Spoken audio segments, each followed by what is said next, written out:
انت كيف بتعملي كده في المرة؟ كيف بتحاولي تقتليها بالوحشية دي؟ انت انقذتها؟ مراد انا بدي اتخلص منها، افهم. انا بكرهها البنت دي. حسابي معك بعدين، خليني انقذ الفتاة وبس كده، وبعدين رح نتحاسب يا ديما. مفيش اي حساب، البنت دي لازم تروح من حياتنا وبس. مفيش اي حاجة الان، بس بعدين رح نتحاسب قلتلك. رفيق بترجاكي فيقي، انا مقدرش اعيش من دونك. بترجاكي يا رفيف. انا وين؟ انا شو بعمل هنا؟ سيد مراد؟ ها، انت فقتي؟ مش مصدق، انا مش مصدق خالص. الحمد لله يا ربي. رفيف، حصلت حادثة وحريق، انت فاكرانة؟ طبعا فاكرانة، دي زوجتك طبعا عملت كل ده.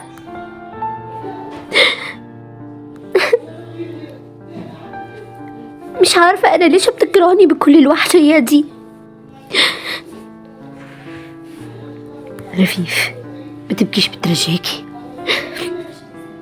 انت هنا في امان. انا وين اصلا يعني؟ بيت مين ده؟ ده بيتك الجديد. انت كأنه جنيت ولا شو انت عندك 1000 بيت هنا ولا شو؟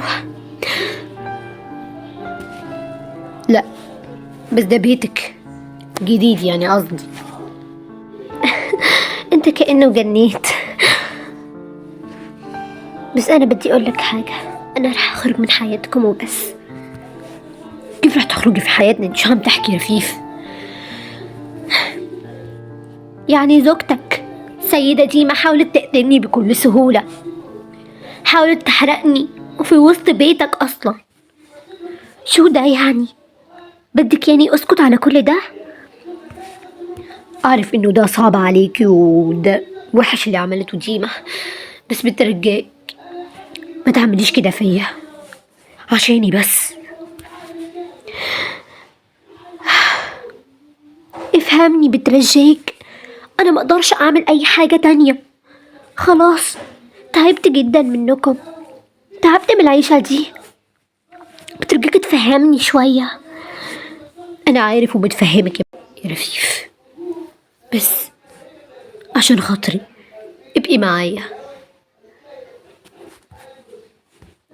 طيب والولد اللي في بطني يعني عادي يبقى معايا كده؟ عارف انه شي صعب جدا انه ولد في بطنك وكل شي، بس شو بدنا نعمل؟ يعني انا كمان مش عارفة خالص. تمام يلا نامي الان وارتاحي، وبعدين رح نحكي الصبح. تمام.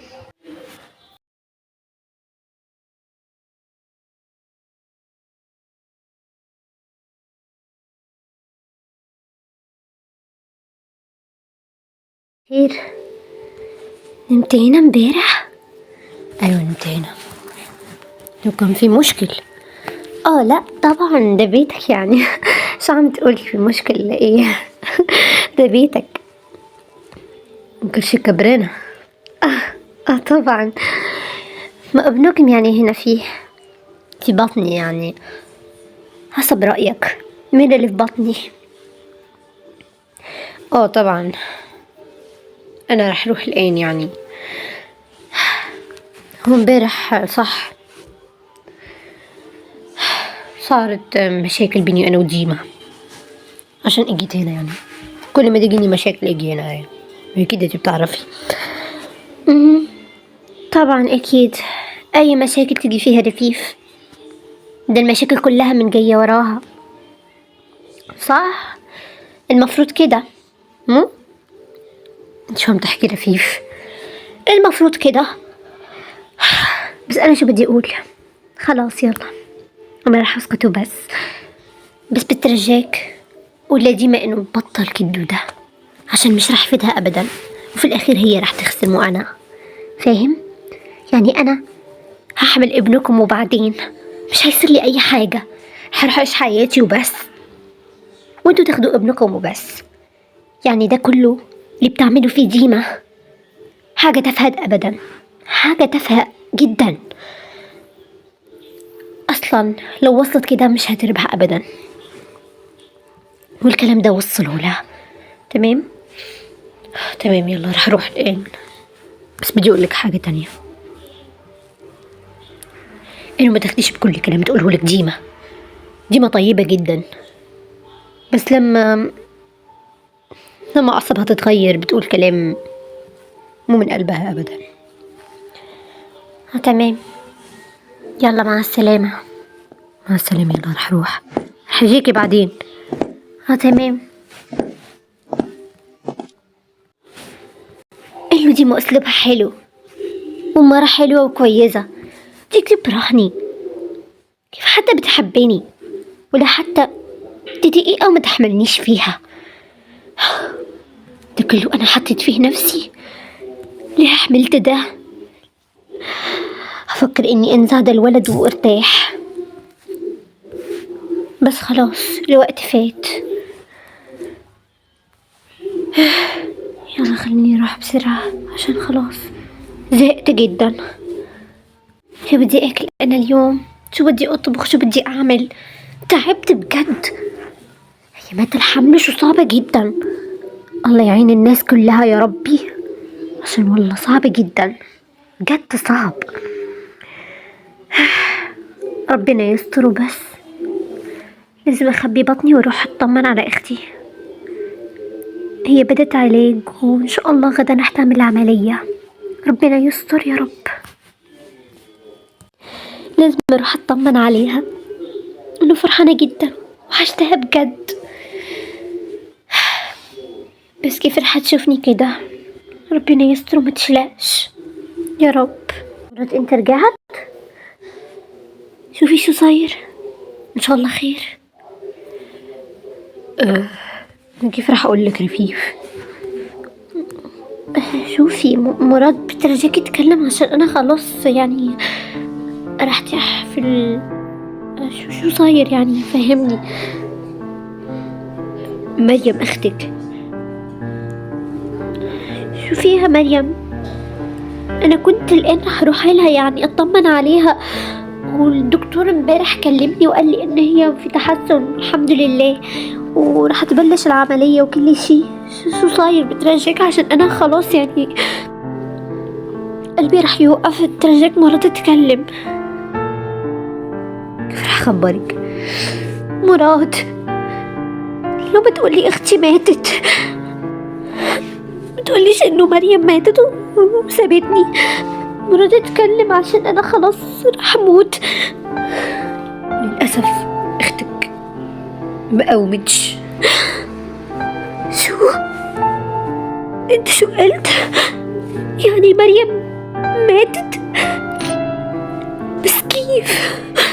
الطبيب امبارح كلمني وقال انه هي بخير وفي تحسن يعني، وانها رح تقاوم ورح تقدر انه تقوم وتعمل العملية. بس كيف صار كده؟ مرات اكيد في غلط. مريم مستحيل تسيبني. لا لا، كيف ماتت؟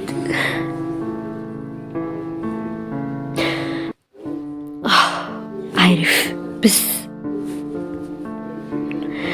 صح الموضوع صعب عليكي يا ديم، صح الموضوع صعب، بس دي الحقيقة يعني. مراد أنا ما أقدرش أعيش من دونها. كيف عشان تروح وتسيبني يعني؟ ما أقدرش أنا. مراد بترجاك إنه في خطأ، قولي إنك بتمزح معايا، قولي إني أختي ما راحتش وسابتني. بترجاك يا مراد، عشان خلاص أنا راح أموت، راح أموت يا مراد. كنت اليوم راح أروح لها طمن عليها، بس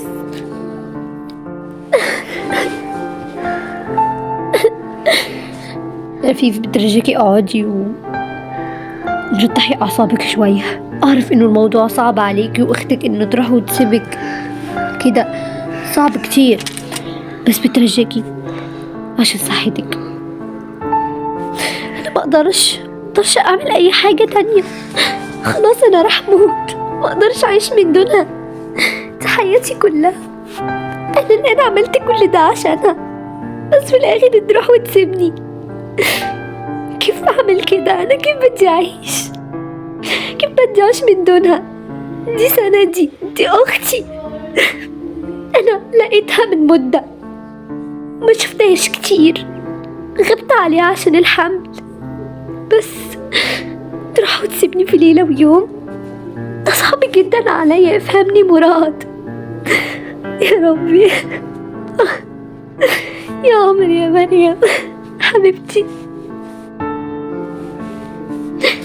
حسيني. رفيف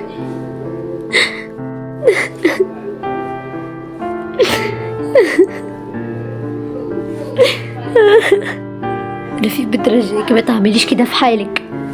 انا ما اقدرش اعيش من دونها يا مراد، ما اقدرش. دي روحي راحت وسابتني. بدي اشوفها مراد، خدني ليها. بترجيكي يا رفيف، لا بدي اشوفها، انا وحشناها جدا. كيف بابا رح يعرف؟ اكيد رح يقتلني انا. مستحيل، ما تخافيش، انا معاكي ومستحيل اسيبك يا رفيف. مراد ما تسيبنيش، بترجاك. خلاص انا ما عاد فيني، ما عاد اقدر اتحمل. تعبت جدا. الو، اتمنى انه يكون خبر اللي انا بدي اياه يعني. اها، ماتت البنت؟ الحمد لله، شكرا خاص يا دكتور. اللي عملته اللي خططه تنفذ صح؟ تمام، شكرا. اسمعني يلا، بعدين ان شاء الله بالليل تجيني على المكان اللي حددناه وانا رح اكافئك، وفلوسك رح تجي 100%، فاهم؟ يلا باي باي، مع السلامة. فكرة اللي يلعب مع ديما سهل، هو أي حدا بيحاول يلعب معاها رح يتحاسب.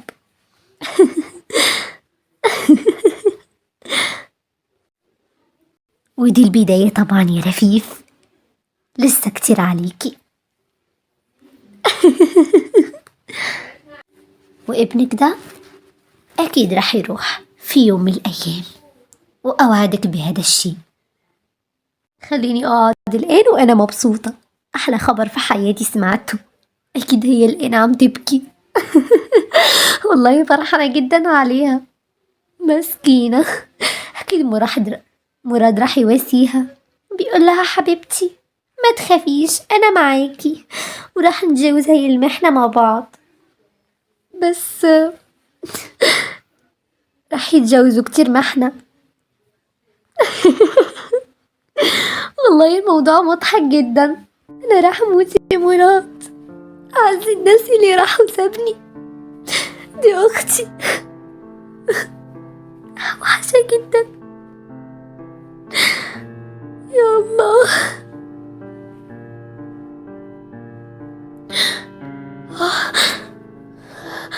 نفس قطع علي يا مراد. شو صاير؟ انت بخير؟